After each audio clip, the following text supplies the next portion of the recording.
Now, the words UKIP and KISS have tended to come hand in hand in the months following the EU referendum, which saw Nigel Farage stand down as leader and the party descend into infighting.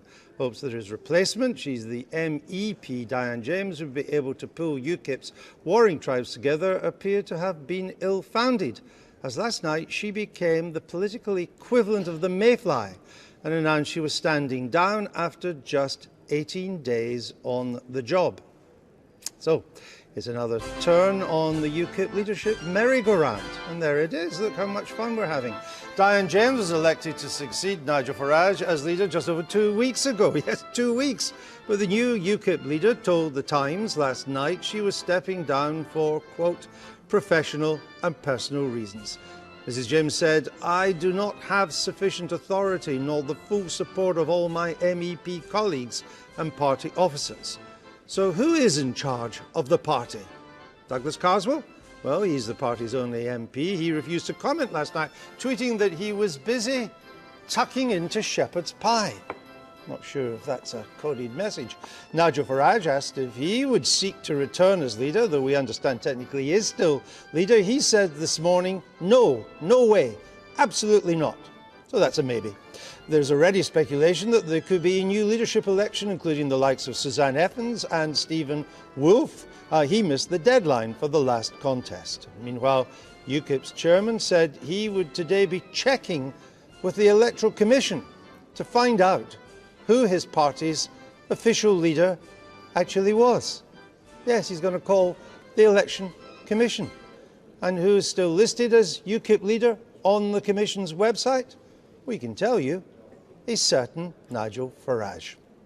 Well, Mr. Farage, who's already been party leader 3 times, he's done the hat-trick, why not one more, as well as unresigning just after 3 days, has told the BBC he believes he has once more been thrust into the top job as interim leader.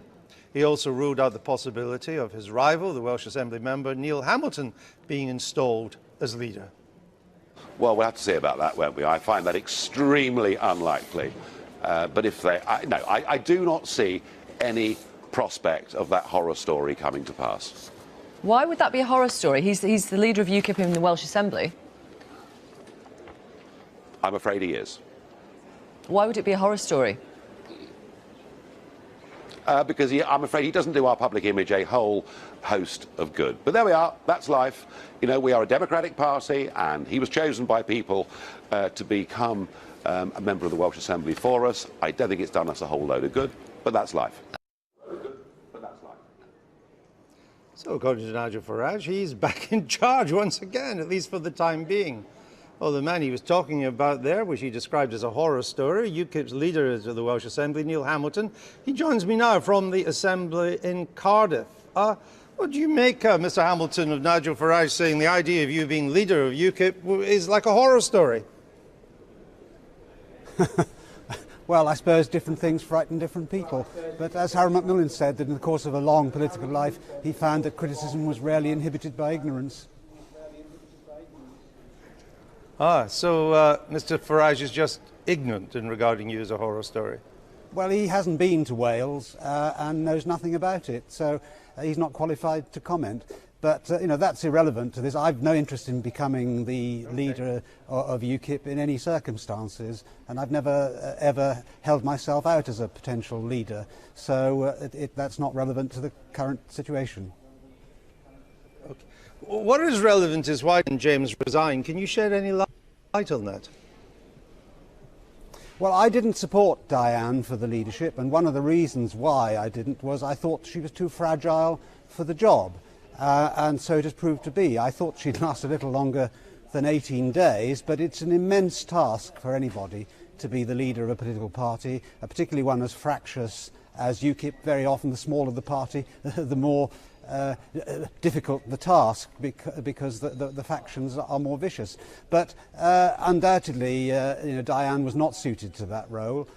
She's a very nice lady. She's reasonably good in front of the media, but I just think that she wasn't, how shall I say, muscular enough for that task. She said, "I do not have sufficient authority or the full support of all my MEP colleagues and party officers." Who was she talking about? Well, I haven't a clue, and I don't know what she means, that she didn't have the authority. Authority to do what? The authority of the UKIP leader is defined by UKIP's constitution, and if she wanted to make constitutional changes, it wouldn't be the MEPs or even UKIP's national executive who would be a bar to those changes. It would be the UKIP membership, because every single member of UKIP throughout the United Kingdom would have a say in a ballot on whatever changes she wanted to bring about. So we never actually discovered what those changes might have been. Who's the leader of your party? Well, it doesn't have one because she's resigned. The UKIP constitution is quite clear. In these circumstances, the National Executive Committee has the right to appoint an interim leader, which I presume it will do at its meeting on the 17th of October. According to the Electoral Commission website, Nigel Farage is still technically your leader. Well, the Electoral Commission doesn't decide on who the leader of UKIP is. His name may still be on the forms registered with them, but that's merely a historical technicality relating to the time when he was the leader. It doesn't affect the reality that UKIP currently doesn't have a leader. The reality is that nobody's quite sure who the leader of your party is at the moment, which must be unprecedented in British politics. Well, I've just said there isn't a leader. Fortunately, UKIP seems to do better without a leader than the Labour Party is able to do with one. So maybe you should just dispense with the idea of having a leader altogether. Become a leaderless party. Well, there's a thought. Sometimes it looks like you're a leaderless party anyway. Well, I mean, it couldn't be much worse, could it? Well, we are for the time being. We are for the time being, but I think whoever the new leader of UKIP is, he or she will need to build a team that can work together. Nigel is a great dynamic force. UKIP would not be where it is today without him. We wouldn't be leaving the EU without Nigel Farage. He has earned his place in history. But he is the right man to get UKIP to where it is now. I think it now needs a more collective approach than he was able to bring for the future. And I'm sure that a new leader with that spirit would be successful. So you think we should now have, for UKIP, a collective leadership? I mean, you and I were at university at the same time. The student unions used to have kind of rotating chairmen, didn't they? Is that what you're thinking of? Back to the late 60s? No, that's not what I'm thinking of. But I think what we need is a leader who is primus inter pares, the first amongst equals, rather than a super dominant individual like Nigel was. And I think in the domestic context, where UKIP is going to be making its way in the years to come, as opposed to trying to get Britain out of the EU, which is a single issue where Nigel's characteristics, abilities, strengths were absolutely instrumental in achieving that objective, will not be quite so necessary when we're operating entirely in a domestic context, such as we are, for example, here in Wales, where I'm the leader of the UKIP group, but I'm very inclusive in the way that I run the group, and the six of us work together very harmoniously and happily, and everybody gets a crack at the whip.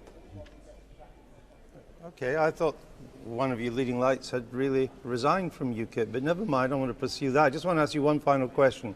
Who do you think should be the next leader of UKIP? Well, I supported Paul Nuttall, but unfortunately he decided not to become a candidate in the last election. He is still the deputy leader of UKIP. Personally, I would like to see him as the interim leader, and I hope that I can persuade him to put his hat in the ring. I think he's incomparably the best qualified candidate to follow Nigel Farage, so I hope he will step up to the plate. If not, then there are others like Stephen Wolfe, Suzanne Evans, who each have good qualities, but I think they would need to work together as members of a team, because everybody has weaknesses as well as strengths, and we need to compensate for those. All right. Neil Hamilton from the Welsh Assembly, thank you for joining us on this Daily Politics Conference special here in Birmingham. Of course, we're all waiting for Theresa May to take to the stage to make her big speech.